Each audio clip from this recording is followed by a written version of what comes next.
Good evening, everyone, and welcome to another round of sound. This is the #1 Cochran Sports Showdown. I'm Bob Pompeani. Thanks for joining us tonight. We have a lot to get into, like Kevin Stallings' future. Should Pitt look to another coach or bring him back for year number 3? We'll get into that. Also talk about pitchers and catchers in Bradenton, Florida, starting tomorrow. We have some baseball talk. We'll get into the Steelers and moves they made last week. But the #1 topic tonight on the #1 Cochran Sports Showdown will be the Penguins, who win again on the road.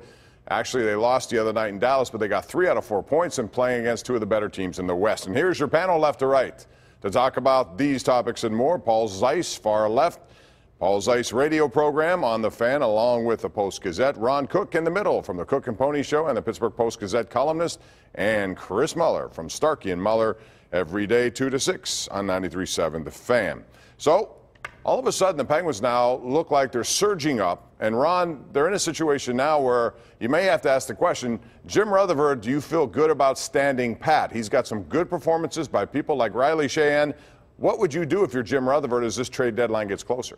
Well, you still have 2 weeks to decide. It's 2 weeks from tomorrow. I like the way they're playing, too, and we had him on our radio show about 10 days ago, and I think he does. Obviously, when you're, what are they, 12-5 now? Since the calendar turned to 2018. The third-line center just doesn't seem to be as much of an issue anymore. Riley Sheahan has been playing great. He had another goal today, and I think he's got like 8 points in the last 9 games, and they're not cheap points either. He's set up a couple of guys with great primary assists. He's playing a lot better. I don't know that I'd be looking to move anybody at this point. He says he has a goaltender, Gustafson, in the minor leagues that everybody's asking him about. He's not interested in trading Jari or DeSmith.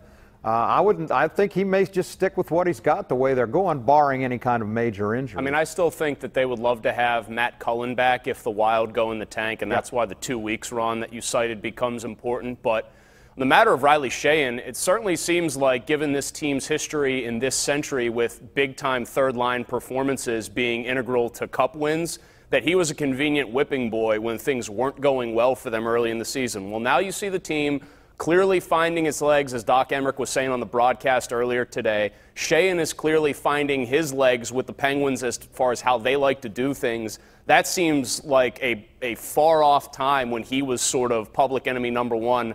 I certainly don't think that they necessarily need a third-line center. I think he's fine right now in that position, better than fine. If they could get Cullen and the Wild go, whoop, then I would try to do that, but that's about it. I think what's the most interesting part of this entire thing is Ian Cole, who was basically like 3 or 4 weeks ago on the next train out of town, and whatever they were going to get in exchange for him was going to be good enough. He's played extremely well since they've. And I guess it's another one of these cases where Mike Sullivan just knows how to push the right buttons with these guys.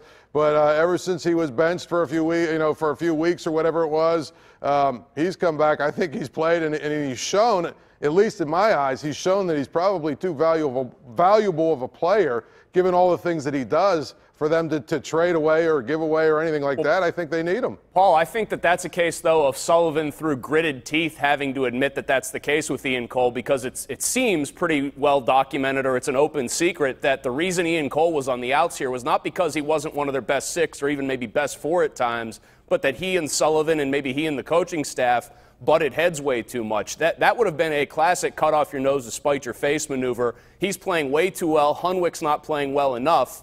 And to amend kind of my previous statement on this, the only other thing I'd be looking for if I could, or if I was maybe looking to get Matt Cullen back if I were Jim Rutherford, is just maybe what every contending team seems to pursue, and that's some defenseman depth. Well, Rutherford's done a very good job, not just with this acquisition of Sheahan, but also Jamie Alexiak, who came in, and he fits right in very nicely. Now I want to talk about the Olympics, because we see no NHL players. A lot of players are not happy about this, Paul Zeise. A lot of players would like to be over there representing their countries. Do you have a problem watching the Olympic hockey tournament without NHL players? You know what? I have less interest in it, but it's the right thing to do. Again, I keep saying, going back to this, if I'm paying these guys millions of dollars or whatever, I'm not letting them go play in the Olympics either. So, I mean, the Olympics are supposed to be for the amateurs. They're supposed to be for guys like that. I know it's a lot less interesting of a tournament, but by the same token, you know what? There's something charming about watching a bunch of no-names play. I just think it's the right thing. There's nothing charming about watching a bunch of no-names play. Hey, I wrote about this in the PG tomorrow. There's 2,400 hours of Olympic coverage on the NBC platforms, and that's 2,400 more than I want or need. I haven't watched a minute. I'm not going to watch a minute of any of the Olympics. It just doesn't seem like it's worthwhile to me anymore. I miss the hockey part of it, but I'm sorry, I can't get into alpine skiing and luge. Would you watch it if the NHL players were there? I'd probably watch the hockey part of it. Yeah, I enjoyed the nationalism like everybody else. I enjoy watching Sid torment Ovechkin, overseas as well as here. But I just have no interest in any of the other Olympics. That's because it's reality television. It's programmed for people that like reality TV. It really isn't a sporting event. That's probably why a lot of sports fans are mad that NHL players aren't there, because that's the major hook. Otherwise, it's really programmed for people, men and women alike, who gravitate towards the big brothers of the world or whatever. That's how it's packaged. That's how the content's delivered. That's just what happens here. If you're a Penguins fan, and there is some part of you that's jammed up because the players from the NHL aren't there, and you either want to cheer Crosby on or cheer the USA until they lose, imagine this. What would you rather have? The USA stuns Canada for a gold medal with their NHL players leading the way, or the Penguins with a fully healthy complement because nobody went to the Olympics and had a sprained knee that they didn't talk about? The Penguins win the cup because they're healthy. The other thing about that is I get it why the owner, they don't want to shut down their arenas for 17 days at this time of the year. Football was over. College basketball, still March Madness is a little bit away. Baseball hasn't started yet. You're dealing, I guess, with the NBA. They don't want to shut down their arenas. I get it, but I also get it why the players want to play. But sometimes they don't always get what they want. All right, real quick, 30 seconds. I just want a yes or no. Do you think this is the right approach? New York Rangers pretty much came out and did something I thought the Pirates should be doing, and that is admit that we're not very good and we're going to try to make it better. They did that publicly. Ron, do you like that approach by a professional hockey team? Well, I still think they're in the running. If they get hot, the standings are so close, you win 4 games in a row, you're back into it. I don't like putting up the white flag this early. If you're going to put up the white flag, at least make it an honest transaction between your front office, your franchise, and the fans that pay money to see you. The Brewers, I think, have gone this route or have said similar things in the past, and I think it engenders a lot more goodwill when people at least know where you're coming from as a franchise. I think the Pirates could probably take a cue from the way that this They're not rebuilding, Paul. They're not rebuilding. Yes, instead of telling us that they're going to contend this year, Musgrove. Be honest and tell us exactly what they're doing. But that'll never happen. All right, we're due for a break. We have plenty more coming up, including baseball talk and Steeler talk and Pitt Panther talk.